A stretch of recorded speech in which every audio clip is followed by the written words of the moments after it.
Shalom. Selamat hari Minggu anak-anak PAR Komite Ebenezer Larantuka. Minggu ini masih dalam ibadah online PAR Komite Ebenezer.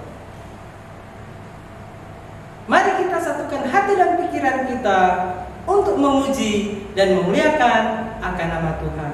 Selamat beribadah, tetap bersukacita, tetap semangat. Tuhan Yesus memberkati.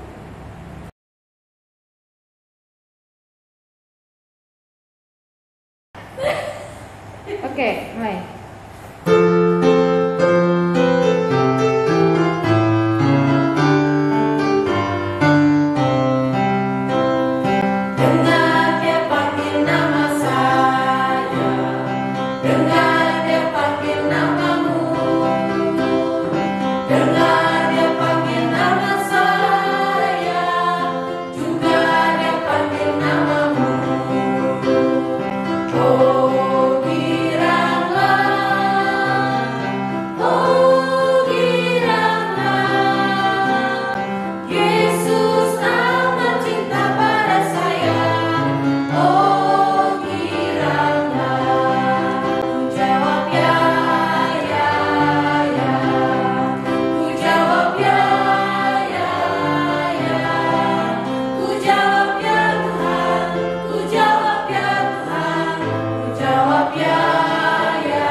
Shalom adik-adik. Nah, tadi kita sudah bernyanyi bersama. Sekarang sebelum kita memulai ibadah kita, mari kita menghadap Tuhan di dalam doa.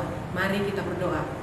Tuhan Yesus, terima kasih untuk penyertaan Tuhan Yesus untuk kami semua sampai dengan saat ini. Saat ini Tuhan, kami akan memulai sekolah minggu kami.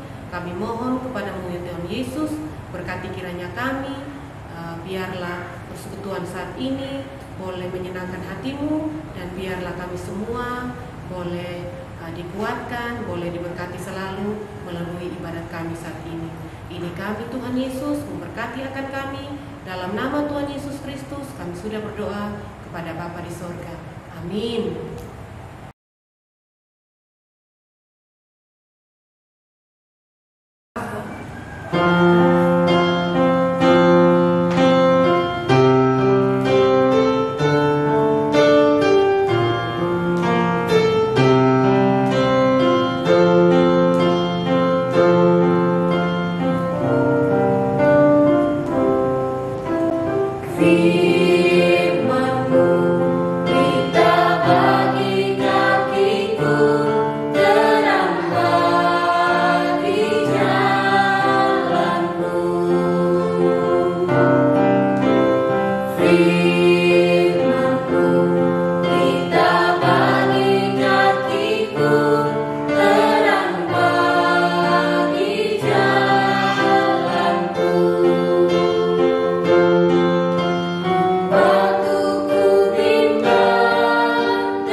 Anak-anak, kita akan membaca firman Tuhan, tetapi sebelumnya kita berdoa meminta penyertaan Tuhan.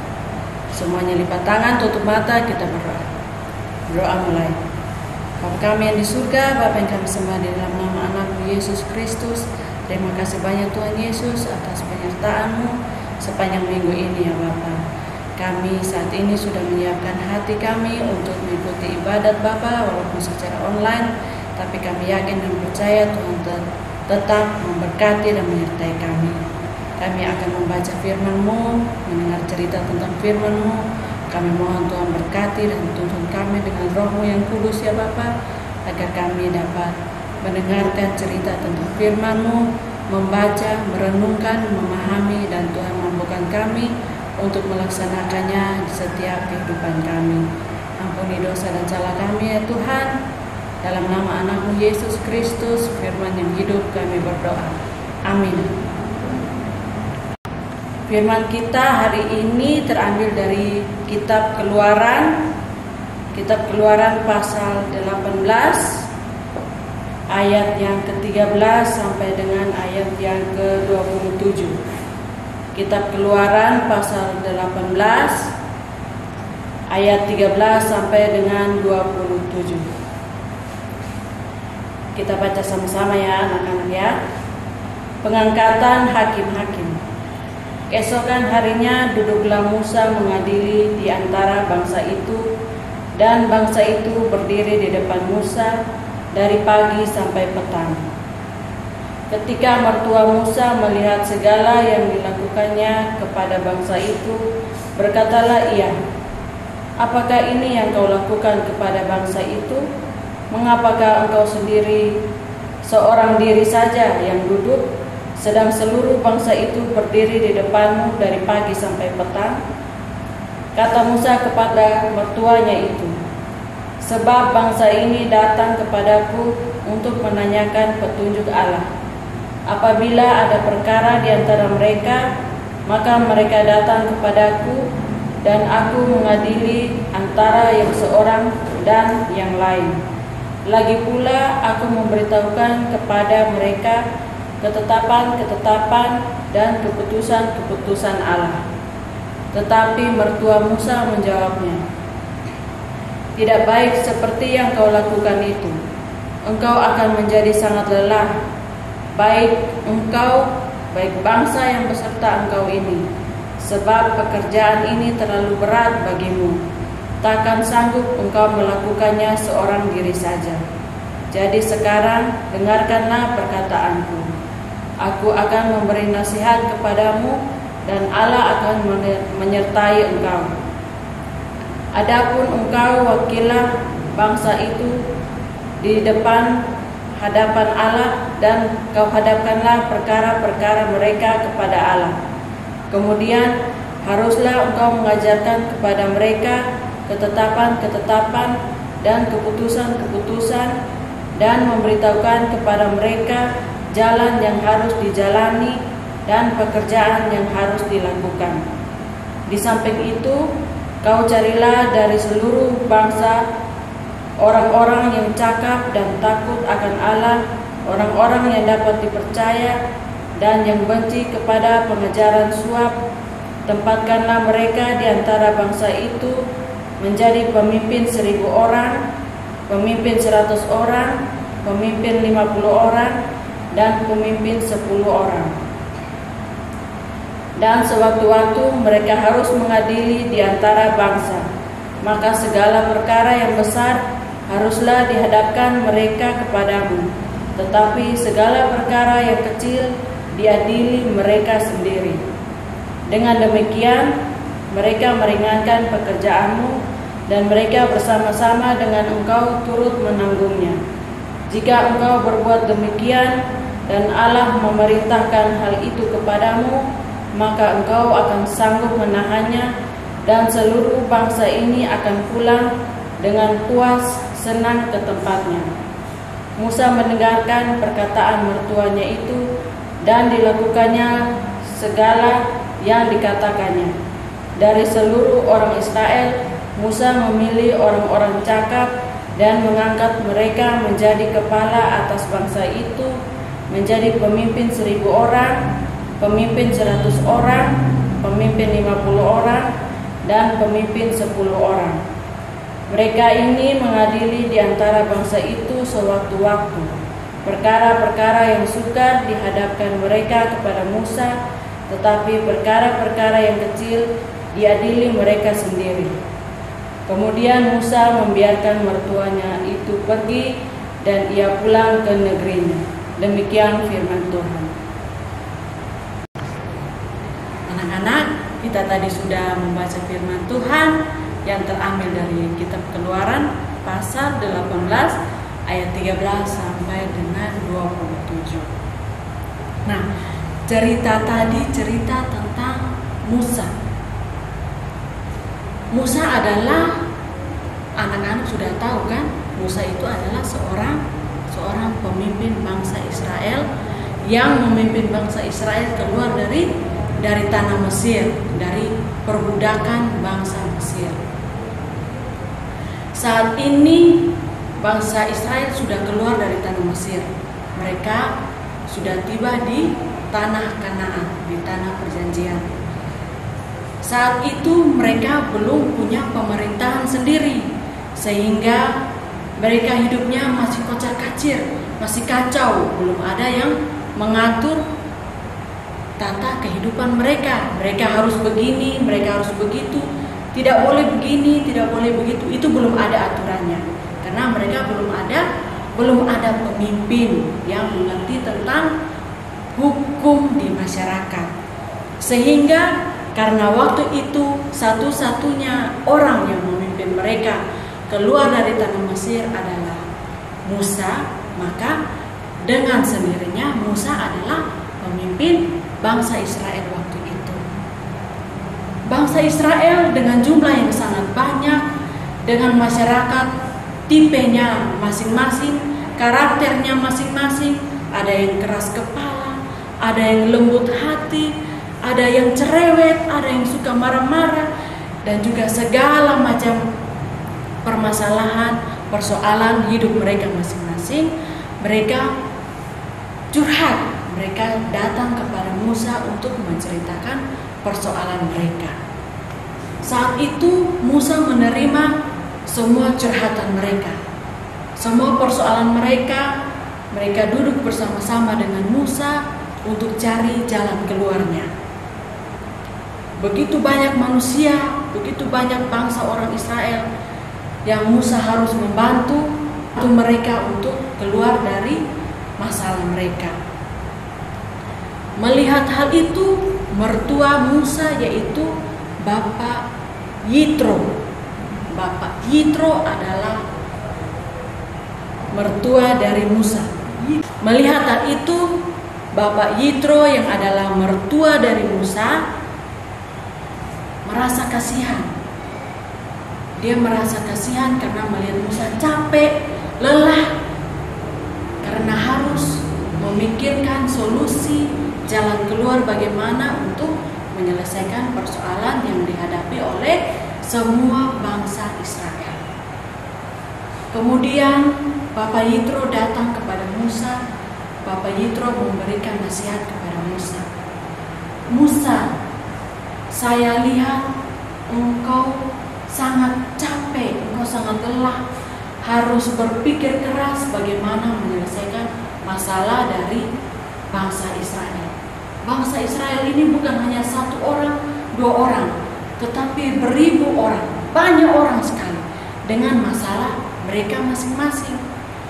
Tetapi saya melihat engkau memang engkau sanggup, engkau mampu untuk menyelesaikan masalah mereka. Engkau mampu untuk memberikan jalan keluar, tetapi engkau hanya manusia biasa yang juga membutuhkan orang lain. Engkau punya rasa lelah, engkau juga punya rasa capek, sehingga saya sarankan supaya engkau memilih 1, 2, atau bahkan 10 orang untuk membantu engkau supaya bisa menyelesaikan persoalan dari bangsa Israel. Kemudian Musa berpikir. Musa setelah mendengar nasihat dari Bapak Yitro, mertuanya, kemudian Musa berpikir, oh iya, baik juga Bapak Yitro. Saya juga sependapat dengan Bapak. Oleh karena itu, saya akan memilih beberapa orang di antara bangsa Israel untuk menjadi penolong saya, pengganti saya, supaya mereka juga bisa menolong bangsa Israel menyelesaikan masalah yang mereka hadapi. Bapak Yitro yang adalah mertua Musa merasa senang dan lega karena sekarang menantunya Musa sudah tidak sendirian lagi memecahkan persoalan bangsa Israel, tetapi ada juga teman-temannya. Nah, adik-adik, dengan beberapa orang yang dipilih oleh Musa, Musa memberikan ilmu yang selama ini dia terapkan di dalam menyelesaikan persoalan bangsa Israel. Kemudian orang-orang yang dia pilih itu juga memahami, dan mereka semakin hari semakin pintar, sehingga mereka betul-betul bisa menjadi penolong bagi Musa di dalam menyelesaikan persoalan bangsa Israel. Adik-adik, Ibu Hana punya satu cerita. Cerita ini tentang 2 orang anak bernama Jojo dan JJ. Suatu hari, ayah Jojo berjanji untuk berlibur. Mereka sekeluarga akan berlibur ke rumah neneknya di desa. Jojo sangat merasa gembira. Dia senang karena mereka akan berlibur. Pagi pagi dia sudah bangun, mempersiapkan segala sesuatunya untuk liburan.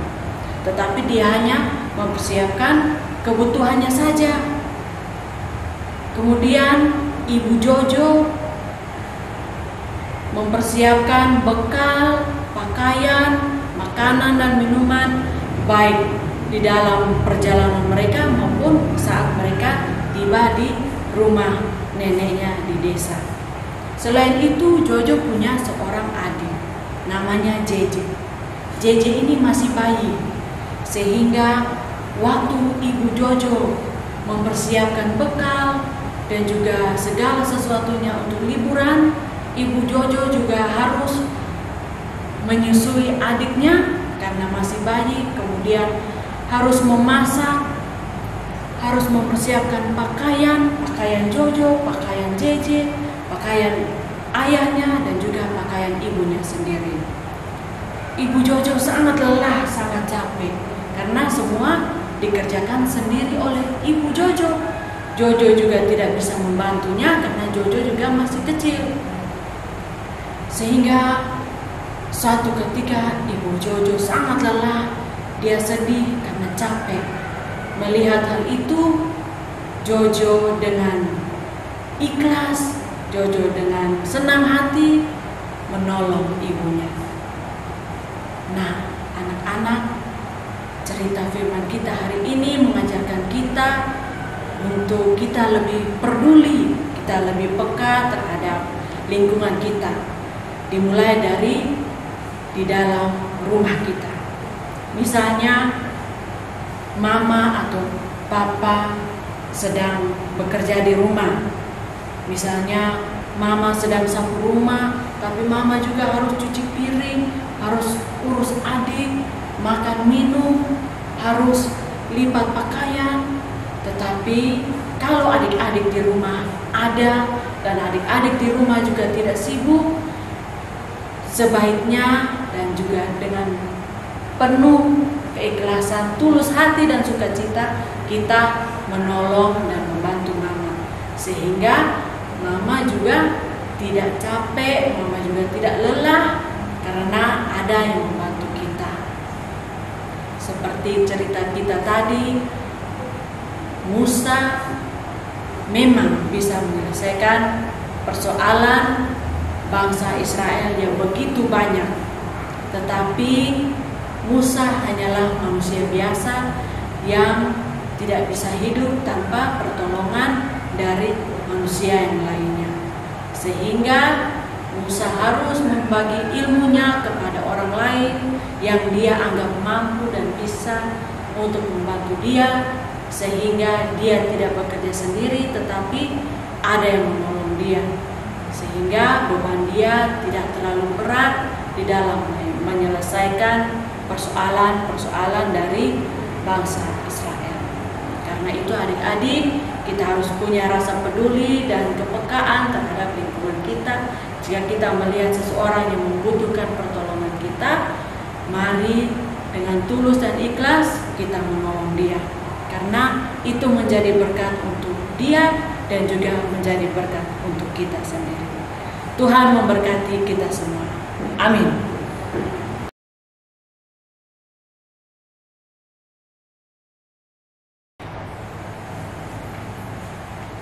Anak-anak, sebelum kita memberikan persembahan syukur kita, mari kita berdoa.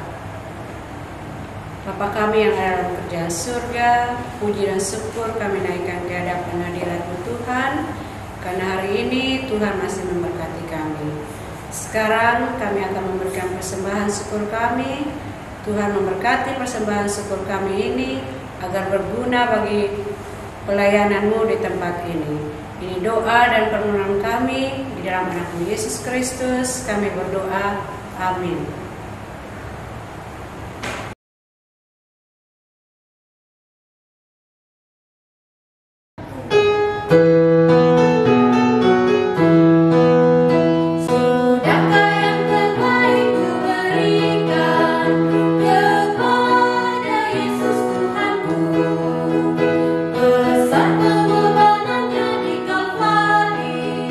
Di hadapnya terbaik dariku.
Salam adik-adik, anak-anak yang Tuhan Yesus berkati.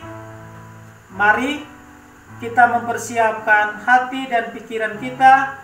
Kita duduk dengan baik, kita lipat tangan, kita berdoa kepada Tuhan. Kita berdoa. Tuhan Yesus yang baik, Tuhan Yesus yang mengasihi anak-anak. Saat ini dengan kepala yang tertunduk, kami datang dan menghampiri Tuhan. Kami bersyukur atas waktu yang Tuhan berikan bagi kami, untuk kami ada dalam menyembah Tuhan.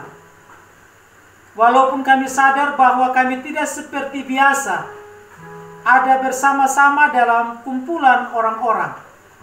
Kami ada di rumah masing-masing, dan kami mengikuti ibadah ini lewat media sosial, Facebook maupun YouTube. Terima kasih Tuhan. Walaupun demikian, kami tetap ada dan menyembah Tuhan. Oleh karena itu, kami datang dan berdoa. Tuhan memberkati ibadah yang kami lakukan saat ini, agar ibadah ini sungguh-sungguh berkenan kepada Tuhan. Semua mereka yang berjerih lelah untuk terselenggaranya ibadah ini, UPP PAR, pengurus PAR, pengajar, teman-teman yang bermain organ maupun menyanyi, Tuhan Yesus menolong, Tuhan Yesus memberkati mereka. Lebih khusus kami berdoa untuk anak-anak. Kami bersyukur dalam ibadah ini kami sudah dengar firman Tuhan. Kami sudah dengar cerita Alkitab. Tuhan Yesus memberkati kami agar cerita Alkitab yang kami dengar sungguh-sungguh menolong kami sebagai anak-anak untuk hidup seturut dengan kehendak Tuhan. Kami menjadi pintar, kami menjadi cerdas, kami berhikmat karena Tuhan ada bersama-sama dengan kami. Hamba terus berdoa untuk tumbuh kembang anak-anak. Tuhan memberkati. Tuhan ada dalam tumbuh kembang mereka. Tuhan ada dalam pendidikan mereka. Dan biarlah Tuhan, mereka boleh bertumbuh dan berkembang sesuai kehendak Tuhan. Bapa Surgawi, hamba juga berdoa untuk orang tua mereka masing-masing. Tuhan memberkati mereka, Tuhan melindungi mereka. Tuhan memberkati kepedulian terhadap tumbuh kembang anak-anak ini. Kami terus berdoa untuk pemerintah kami. Tuhan memberkati beserta jajaran-jajaran yang ada. Terima kasih Tuhan. Kami sudah hampir selesai dalam ibadah ini. Tuhan memberkati kami. Dalam perjalanan di minggu yang baru, kami datang ke dalam tangan kasih Tuhan. Ini doa dan permohonan kami. Ampuni salah dan dosa kami. Dalam nama Yesus kami berdoa. Amin. Anak-anak, Bapak jemput kita bangkit berdiri untuk menerima berkat Tuhan. Anugerah dan selamat dari Allah Bapa, Anak dan Roh Kudus menuntun dan menyertai kita semua, mulai dari saat ini dan sampai selama-lamanya. Amin.